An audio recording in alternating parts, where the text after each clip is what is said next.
are now about to witness the awesome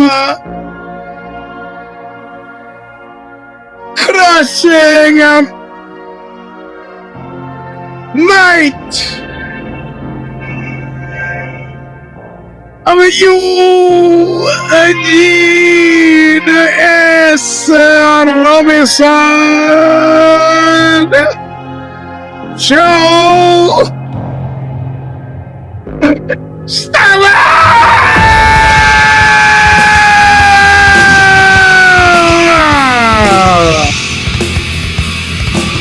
Yeah, I found the glasses, and good for you to notice, RP. I found them. Anyway, welcome my friend to a show that seems to never end. This is point 4,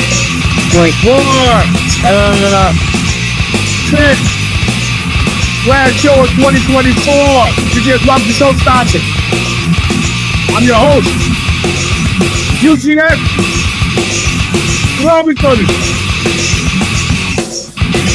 And the show is all about the end of the year, tallying, and that news that just came over the ransom. Eventually we'll get to it. Ronald McDonald, I'm sorry. For Richard McGregor versus Logan. Don't know if it's real or not. Don't care. That Bob Riley Peterson like he has every week since 2007. It's on the detail all of nothing. On the corner of just Stigmata. Still available for Revelation Records in Huntington Beach, California. Where they hit your call with a hazard. You can get to nightclubs and run your mayor pro them out of town to start something to get to our back sales in Central Florida. Listen well. I'm on my way back nowhere. I took my time with a good night too clear. But I'm taking a real good look at you. Now I'm taking a real good look at your face. I'm on my way back to Denver. So bring it back for nothing. Alright, a 1, a 2, a 3. Yeah, so we got some sound. There, you know, I'm doing my part. You know, I'm doing the. I got the glasses. I found them, and now you see. I was shamed. A review said, my friend Phil Freeman said, he's a man enough to have the little old lady strings on his glasses. Yeah, you know how many these glasses cost me? You don't want to know how much the glasses cost me, especially since now I'm going to turn around and say, we're down to the end of the year, end of the week, end of the month. You know that June is charging me $100 a week for this. So everybody but Mr. TM needs to put in. I'm glad to see you. $5, $1, $2, whatever you can afford this time of year. I know it's rough right after Christmas, but and the holidays, but whatever. But the glasses cost enough where I was like, yeah, you know how much they cost. It's ridiculous. I should have stolen them and burned down the eyeglass shop because there's no way these assault glasses that the little minors that they have, and by minors I mean people under 18 who made these things, were getting a bite of that $850 fucking dollars. No way. Yeah. Well, the insurance is gonna pay for it, and then they get it. Now, yes, and I'll get to yesterday's events briefly. Because it ended up not being as bad of a thing as we thought. We'll get into all that, but this is the last show of 2024. So in the Substack, if you had in the scant minutes before the show, you had to read it, you know that we did a version of a year roundup. And I've been thinking of this for a long time. And it was actually going to go, I was going to make it like really super long. It's about 1,600 words long. And then I started to get a notification from Substack that it was too long. I was like, too long? Oh, now you're going to tell me what? And I was like, I don't want to fight with these guys because I had a whole bunch of stuff. I had political stuff there. I had social stuff there. I had vendetta stuff there, But since I've not exactly exhausted myself on the Carlos Watson vendetta, but I just did it last week. And the numbers weren't that great on it per everything else that he touches. So I just I let it be. I got in, got out. Nobody gets hurt. You might say I lacks a little inspiration, and man, can't always bet 1,000. If you do know, I've been doing this for over 2 years. It's well written. It's funny. It's trenchant sometimes. I don't.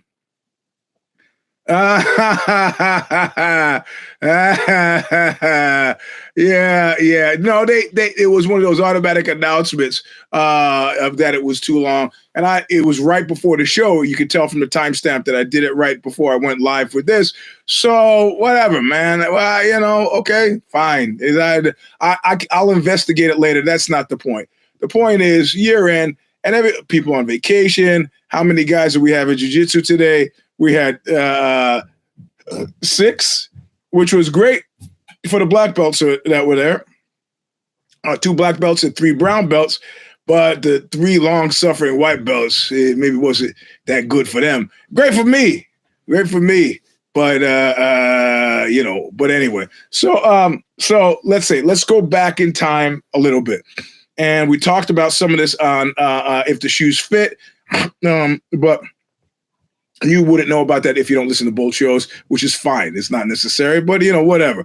So talk about the Carlos Watson thing. Right now, I made the claim last week. I think the guy's a flight risk. I haven't bothered to let my friends at the FBI know because I figure they're the FBI. They gotta know. So whatever. And they ultimately, what I feel like is that this is just another day at the office for the Justice Department. That they really don't give a shit outside of how they prefer to have a win-loss record that's in the positive, right? Like they're not going to take a case if they don't think they can win it. And if they think they can win it in the interest of justice, they take a case that they think they can win. And, it burnishes their brand and they're doing what they're supposed to do. People get raises off of stuff like this. So that's fine. This latter day kind of, I don't want to use the word liberal because it's so prevalent to use as a pejorative these days. I don't think it's a pejorative at all, but now people are feeling sorry. Look, let me tell you, sports agent extraordinaire Sal Russo, the man who zip lines with whores, and me, we had an agreement, and the agreement was whoever predeceased the other would show up at the other's funeral with a machine gun, and anybody who mouthed any version of if we only knew how much he was suffering, my God, I wish I had known. That is the occasion by which a machine gunning event would be triggered. Because we've been nothing but vocal about our fucking miseries. Repeatedly, constantly, and continually vocal about our miseries. Anybody who says that they didn't get it was purposely avoiding it. We weren't asking for hands. We were asking for handouts, and there were scant handouts given, and that is the to-death agreement that we made. He dies, I show up, and for him, with the dick pills and the other stuff, gas station dick pills, it could be he's already had 1 stroke, it could be any time. I got the machine gun, I'm ready to go. Show up at the funeral and just stand in the back and wait for somebody to mouth those lies. And this is the way it is now. Now they're chasing this man from pillar to post for the multitude of crimes he's committed. The man in this instance being Carlos Watson. And in the second he gets convicted and sentenced, Inc. magazine is like, oh, there's bias. Yeah, there's bias in the justice system, but it doesn't have anything to do with Watson. You take a 19-year-old kid who walks by a car, sees somebody's left the keys in it, jumps in and drives off in it, and give that kid a grand theft auto. No. This is a miscarriage of justice. He's a kid. He does what kids, 19 years old, does what kids do. He takes a car. Well, you didn't do that? Well, I didn't. Didn't get arrested for it, but somebody leaves the keys. Oh, whoa, shit. This must mean God wants me to drive around the block at high speeds. So now all of a sudden, the same people that were there when he ran up to $83 million, probably closer to $100 million if you take in the PPP money that he got for not cutting my salary 19% like he did for over a year, the entirety of the COVID time before they fired me. You know,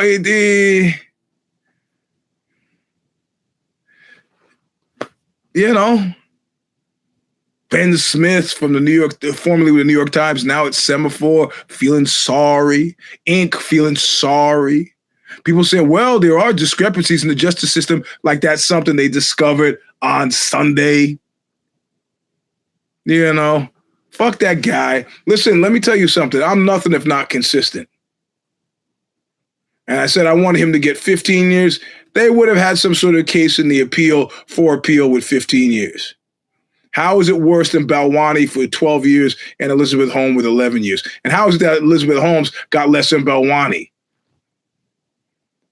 And Sam Bankman-Fried with his 25 years. I think they gave him 25 years to encourage him to find some of that money and give it back. Now, I don't know what Watts has got in his piggy bank, but I do know that somebody's paying for these documentaries, and documentaries, not the ones I'm involved in, the ones that declare him a victim of circumstance, a miscarriage of justice, a high-tech lynching, whatever. You know what? I'm looking forward to 2025 being Watson free. That is fuck Cyclone. Outside of March 28th, when he gets sentenced, beware the Ides of March and even a few days after. I don't want to hear anything about him.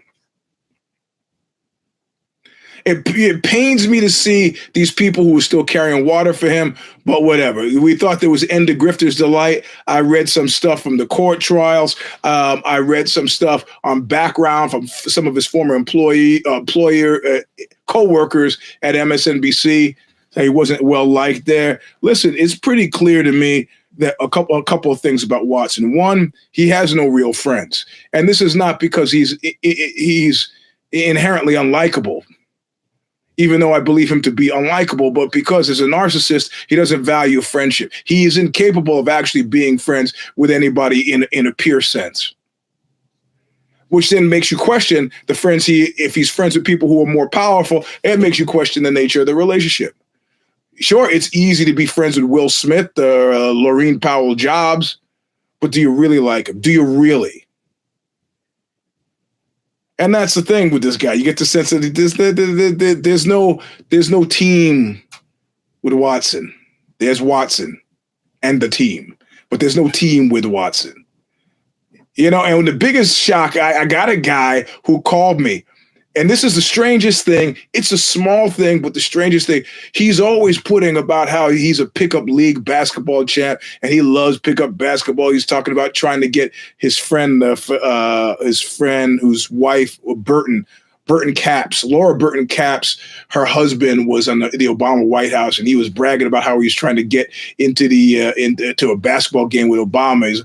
I figured the guy must be good. Some guy called me after the sentencing, was like, yo, bro, you know, he always talked about this, but you know what? I go, what? Because he sucks at basketball. I go, oh, God, that hurts. Yeah, man. I mean, you know, I find that sad and shocking. Like, for example, you want to hear some news about how good my Mr. is. You want to hear something about how good my jiu-jitsu is? You can hear it from me. It sucks. I'm under no illusions about the quality. There's a guy who I roll with, and I won't mention his name on the show, and I could tell he was wary because I've tapped him before. But I could tell largely, it's like that song by the San Francisco band, The Fuck Ups. I think you're shit. I think you're fucking shit. Think what you want to be, but I think you're fucking shit. It's clear to me that he really believes my jiu-jitsu sucks. Yeah. It's like for big guys, Marty G says it best. For big guys, it's hard to get good at jiu-jitsu because you rely on things like your strength and bullying people and so on. Whatever, man. I'm 62, still in the game. No illusions. I'm okay with that. I'm also not putting it on my LinkedIn profile and making a big deal. I'm also not trying to get roles with Gordon Ryan, Craig Jones. Yeah, they're phenoms. Most of the people I know are fucking average jiu-jitsu players. Average. You know, and they're average, and they're average. I mean, whatever. You gotta understand that the number of people who continue beyond blue belt is like infinitesimal. So the number of people in black belt is like 0.01% of the total global population. Yeah. We are much better than these men who, and this is the weird thing about trans issues, which I mentioned at the end of the Substack. The interesting thing about trans issues, a buddy of mine has got a trans kid. I say kid, but the kid's 20, right? And the kid was a biological female, transitioned to a man, and so it's a trans man. I always get confused, but I have to think about where you were, where you're coming to, right? And his trans son now is dating a trans woman. So in my binary thinking, this would be fundamentally a heterosexual relationship. Formerly, his daughter is taking steroids and machoed up and is the boyfriend, and his girlfriend, a biological man, taking steroids. I don't think surgery has been involved yet, and is a woman. I'm imagining if they have sexual intercourse, coitus, that a penis is going into a vagina, but just because you have a vagina doesn't mean you're a woman anymore. Whatever. I'm not getting into the weeds on this because that's not the point. The point is what I'm saying. The point is what I'm saying is, let's see. Hold on. What is the point? Why'd you get the trans issues? So the point is, with something like this, he goes, my son now is going into the outside world as a man and thinks and believes it's all going to be sunlight and flowers. Like the David Bowie song, boys keep swinging, boys always working out, that there are great benefits to be accrued for being a man. Right. Okay. Great benefits to be accrued. Nobody ever talks about the downside of being a man. Everybody within the sound of my voice knows who is a man, knows what the fuck I'm talking about. Most of us are not outside the house maniacs. Like Bill Burr does this routine about some people, let's just say it the way I'm going to say it. Some people are exhausting. They want to go to brunch. They want to go here. They want to go. What Bill Burr is not saying is they want to do things outside the house, right? Given the way our society is structured, there are a lot of things outside the house that if you have a female partner, she might not feel comfortable doing alone, but primarily wants to do something with you outside that she wouldn't do alone. Now, when you, as the male of this partner, proceed to accommodate by going outside the house, because it's boring inside the house, apparently, you get your keys, get your wallet, make sure you have a way to get there, way to get back, something to drive, and if you're like me, a weapon. So if you say, I don't really feel like going out tonight, what you're saying is, I don't really feel like running the fucking possibility of a gauntlet of men who are trying to kick my ass, because when you're most vulnerable, when you're well-dressed, when you're in a hurry, and when you're in a couple. If you read the fight book, you know that this is prime picking time, because these are not men who are going to stand and fight. They dress nicely. They're not fuck with the tuxedo. You're in a hurry. Clearly got someplace to be. And with a woman, you don't want to imperil her. Have you ever had anybody kick shit when you're by yourself? Yeah, if you dress nicely and you're by yourself and in a hurry, you might get a little shit kicked your way, especially if there's a group of men. But if it's a one-to-one deal, the guy doesn't know that you don't have a piece on you.